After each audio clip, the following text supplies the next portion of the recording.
Elon Musk is a whole lot of things: rocket mogul, electric car salesman, startup business savant, and now, quite surprisingly, well, he's also the owner of Twitter. Well, I think it's very important for there to be an inclusive arena for free speech. Twitter has become kind of the de facto town square. Oh, and he just so happens to also be the world's richest person with an estimated net worth of nearly $265 billion. And Elon, he did all that in the span of just 2 decades, going from a fresh-faced international student in Canada with over $100,000 in student debt to buying a 100-year-old 16,000 square foot home in Northern California for $23.4 million back in 2017. Then when he was sick of that, well, he traded it in for a house that he could transport with him anywhere in the world. Either way he's living, that's quite the glow up.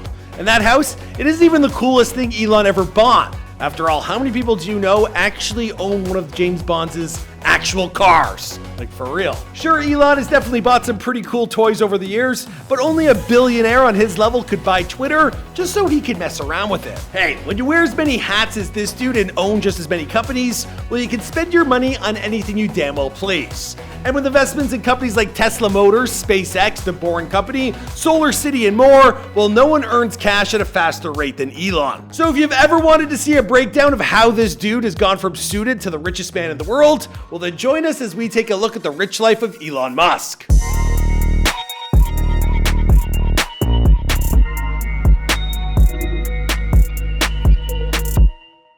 When it comes to the biggest payday that Elon Musk has ever earned for himself, well, that can be a little difficult to specifically suss out. So what I'm going to tell you about is the most lucrative company in his portfolio. Tesla Motors is an automobile company that's dedicated to producing affordable mass-market electric cars. Now, it was founded in 2003 by Martin Eberhard and Mark Tapperding, and Elon, he became one of the company's first employees when he joined the following year, which was in 2004.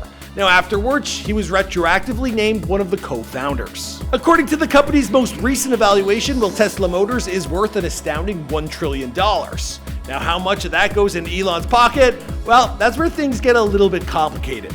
Now, Elon, he takes no real salary as the CEO of Tesla. Technically speaking, he is said to earn around $56,000 in base salary every year, but he's declined that payout most of the time. Now, instead, the Tesla board unveiled a complicated but extremely lucrative compensation plan for Musk tied to the company's market cap milestones. Basically, it breaks down a little like this. Musk was eligible to receive up to $100 billion in stock options over the period of a decade as long as Tesla's market cap, well, it increased by $50 billion every so often. That's up to a number of 12 times. Now, if the company were to fail to do so, well, then Musk, he'd receive zero compensation for his role as CEO. Well, under Musk's leadership, the company didn't just reach one of those milestones, it accomplished all 12 in the span of only 3 years, as Tesla's evaluation increased from $50 billion to $1 trillion by October of 2021. Now, Tesla is considered to be one of the 10 most valuable companies in the entire world. Now, the exact amount that Musk has earned as Tesla's CEO hasn't been released, but what we do know is that this soaring valuation for one of his core companies, well, it's been the primary reason that he's now considered to be the world's richest man with a net worth of nearly $250 billion. After paying his way through Queen's University, well, Musk, he found himself with over $100,000 in student debt. Now, that's when this wannabe billionaire funded his first startup, and what he says was with zero funding. A computer he had built from scratch himself. The result? Zip2. I wrote something that allowed you to get maps and directions on the internet, and then something that allowed you to do online manipulation of content. Founded in 1995, well, Zip2, it was an online local business directory. 4 years after he created it, well, Elon would sell the program to Compaq Computer Corp for $307 million. From there, it was integrated into the search engine Alta Vista. Now, the sale was said to have earned Musk a cool $22 million. And just like that, well, the kid was off and running. The same year that he sold his first baby, well, Musk, he founded an online bank system called X.com. Now, a year later, X.com would merge with Confinity and be rebranded as PayPal. Only a short while after that, well, PayPal would be sold to eBay, who bought the company for $1.5 billion, netting Musk somewhere around, well, $170 million after tax.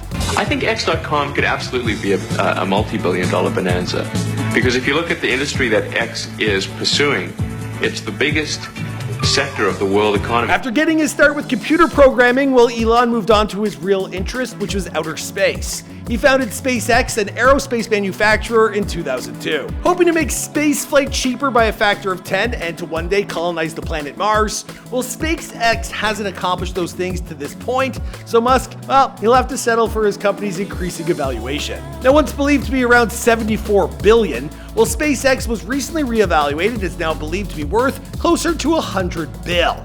Now, the partnership with NASA to supply the International Space Station, well, I'm sure it certainly helps with that. In addition, the company has also launched an internet service known as Starlink, which beams down internet access to far-flung areas of the world and has been put to use by the Ukrainian military to help fend off Russian recent invasions. Musk has also announced the creation of something he calls the Boring Company, a tunneling construction firm. Now, Musk, he won approval for building a 29-mile tunnel underneath the city of Las Vegas that plans to interconnect 51 stations for underground transportation. Now, the network will eventually be capable of transporting 57,000 passengers each and every hour, and Musk, well, he aims to transport these people at speeds of up to 150 miles an hour. That's gonna be a lot of people in Vegas spilling their drink. Now, to this point, the company has only achieved reaching speeds of around 50 miles per hour, but hey, he's working with NASA. He'll figure it out. Finally, another important Elon Musk company is Solar City. Now, Elon bought the company in 2016 for $2.6 billion. He then reportedly convinced the board of Tesla that the purchase was part of a larger plan to create vertical integration within the company that would help energy generation and consumption. The goal is to have electric or solar roofs that look better than a normal roof, generate electricity, last longer, have better insulation. But this deal, it's come under scrutiny over the past 2 years. Now, Elon and the Tesla shareholders, well, they're engaged in a court battle that could result in settlements worth as much as $13 billion. Basically, Musk has denied any wrongdoing on his part, while the shareholders, they believe that the deal benefited Musk unfairly. Oh, by the way, Solar City, it was founded by Lyndon and Pete Rive, both of whom are Elon's cousins. The case is still being worked out in court. Give the man a break. He's changing the world. Speaking of court cases, it was through a legal disposition in 2019 that we discovered that Elon Musk is actually quite cash poor, despite everything I just ran through.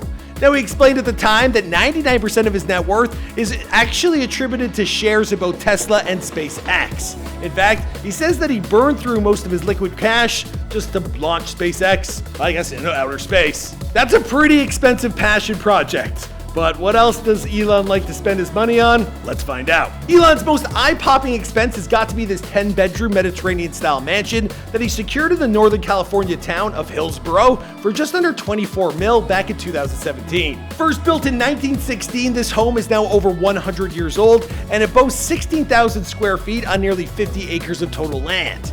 Now, the bulk of the home was designed by the same architect behind the St. Francis Hotel and the Flood Mansion. And as you might expect, this home, well, it comes with a little bit of everything, including a ballroom with 20-foot ceilings, 2 booze cellars, 1 for wine and 1 for everything else, as well as a pool.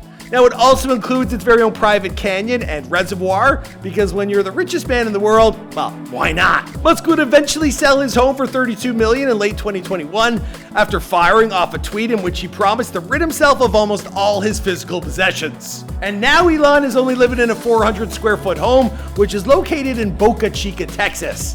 And he says he actually rents this from his company, SpaceX. So it's gonna be like, something you live on in the moon or Mars, like one day.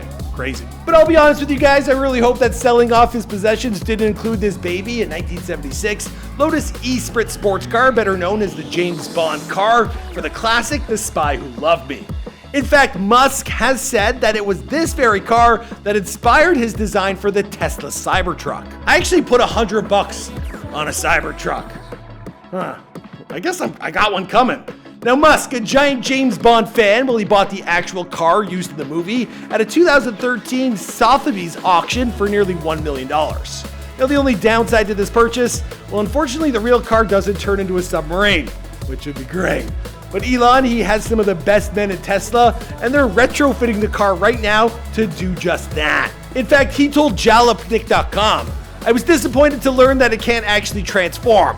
What I'm going to do is upgrade it with a Tesla electric powertrain and try to make it transform for real. Elon's stable of cars is also said to include the likes of a 1920 Ford Model T, as well as a Jaguar Series 1 1967 E-Type Roadster. As of 2017, Musk has said that those vehicles are the only two gasoline-powered cars that he actually even owns. Finally, how could we talk about Elon Musk's spending habits without mentioning his takeover of Twitter? And the $44 billion deal was signed yesterday. So he tweeted shortly after the deal was announced, saying, "Free speech is a bedrock of a functioning democracy, and Twitter is the digital town square where matters vital to the future of humanity are debated." On April 4, 2022, Elon bought a 9.1% stake in the social media giant. A few days later, he'd announced a takeover bid. Now, Twitter's board almost immediately halted the takeover because they believed that the platform was worth more than the $44 billion that Musk was offering. Now, by the end of the month, while everyone was getting together to hash things out and shareholders' pressure, it's believed to have changed the board's stance. Musk is also said to have detailed his plan, which reportedly includes around $21 billion of his own money. Now, the rest of the amount is said to be covered by loans tied to Elon's Tesla stock. Man, Tesla is just the gift that keeps on giving. And that's how Elon Musk became the new owner of Twitter. What happens next? Well, Musk has been teasing some big changes for the social media platform, like removing its reliance on ads and adding an edit button, finally. But as for how this takeover will impact Musk's net worth in the near future, we'll have to wait and see. For now, you're all caught up with the very, very, very rich life of one Elon Musk. Be sure to let us know what you thought of the video, and I'll see you guys in the next one.